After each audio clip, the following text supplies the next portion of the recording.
Latar belakang telah ayat dan hadis tentang embriologi dan reproduksi dalam konteks Islam melibatkan pembahasan tentang bagaimana Al-Quran dan hadis menggambarkan proses penciptaan manusia dan perkembangan embrio. Ini seringkali dilakukan untuk menghubungkan ajaran agama dengan pengetahuan ilmiah modern. Pengertian embriologi. Embriologi adalah cabang ilmu biologi yang mempelajari perkembangan organisme dari fertilisasi sel telur, ovum hingga tahap embrio. Ini mencakup pembahasan tentang bagaimana sel-sel yang dibuahi membelah dan berkembang menjadi struktur dan organ yang lebih kompleks dalam janin. Tahapan embriologi mencakup serangkaian perkembangan yang dimulai setelah proses fertilisasi. Berikut adalah tahapan utama dalam perkembangan embrio. 1. Fertilisasi.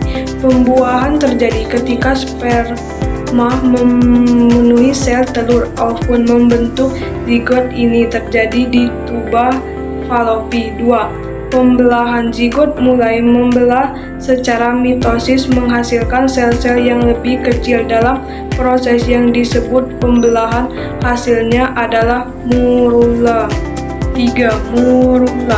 Setelah beberapa pembelahan, morula berkembang menjadi blastokista. 4. Implantasi. Blastokista menempel pada dinding rahim endometrium dan mulai menambahkan diri. Proses ini terjadi sekitar hari ke-6 hingga ke-10 setelah pembuahan. 5. Gestaulasasi. Pada tahapan ini, blastokista berkembang menjadi gastrula. 6. Neutralisasi. Proses di mana ektrom membentuk tabung saraf yang akan berkembang menjadi sistem saraf pusat. 7. Organogenesis. Tahapan ini melibatkan pembentukan dan perkembangan organ-organ utama tubuh. Semua organ tubuh utama mulai berkembang dari lapisan-lapisan germinal yang telah terbentuk sebelumnya. 8. Fertilisasi. Setelah organ-organ utama terbentuk, embrio disebut janin. Selama periode ini, janin terus berkembang dan membesar ukurannya serta menyempurnakan fungsinya.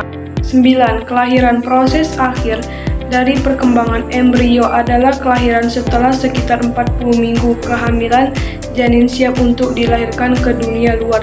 Setiap tahapan dalam embriologi memiliki waktu dan perubahan spesifik yang sangat penting untuk perkembangan yang sehat dan normal. Gangguan pada salah satu tahapan ini dapat menyebabkan kelainan atau masalah perkembangannya. Baiklah, pengertian reproduksi. Reproduksi adalah proses biologis yang memungkinkan organisme untuk menghasilkan keturunan baru yang esensial untuk kelangsungan hidup spesies. Proses ini melibatkan penggadaan dan perwarisan materi genetik dari generasi ke generasi, sehingga individu baru yang dihasilkan memiliki karakteristik yang mirip dengan induknya. Lanjut ke tahapan. Ada 4 tahapan. Al-alaqah dalam konteks embriologi merujuk pada fase perkembangan awal manusia setelah pembuahan yang diambil dari istilah dalam surat Al-alaq di Al-Quran. Berikut adalah tahapan tersebut, yaitu 1. Nutfah, yaitu merupakan setetes air mani yang bercampur sel telur dan sperma bertemu dan mulai membentuk zigot. 2. Al-alaqah. Setelah nutfah, embrio memasuki tahapan al-alaqah yang berlangsung sekitar 24-25 hari setelah pembuahan. Al-alaqah dalam bahasa Arab yaitu segumpal. 3. Mudghah. Setelah fase al-alaqah, embrio melanjutkan ke tahap mudghah, di mana ia berkembang menjadi segumpal daging. 4. Fetus. Fase selanjutnya adalah tahap fetus, di mana embrio mengalami perkembangan lebih lanjut dan mulai memiliki bentuk seperti bayi manusia. Proses ini berlangsung sampai kelahiran.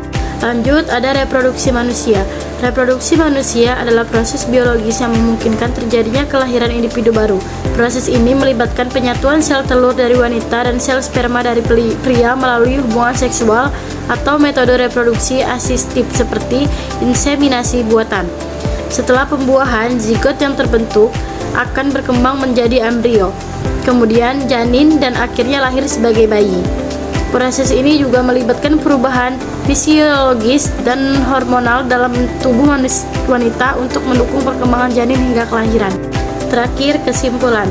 Kesimpulannya, reproduksi adalah proses awal yang menghasilkan embrio, sementara embriologi menggambarkan bagaimana embrio berkembang menjadi individu dewasa. Keduanya merupakan bagian integral dari siklus kehidupan manusia dan memastikan keberlangsungan spesies.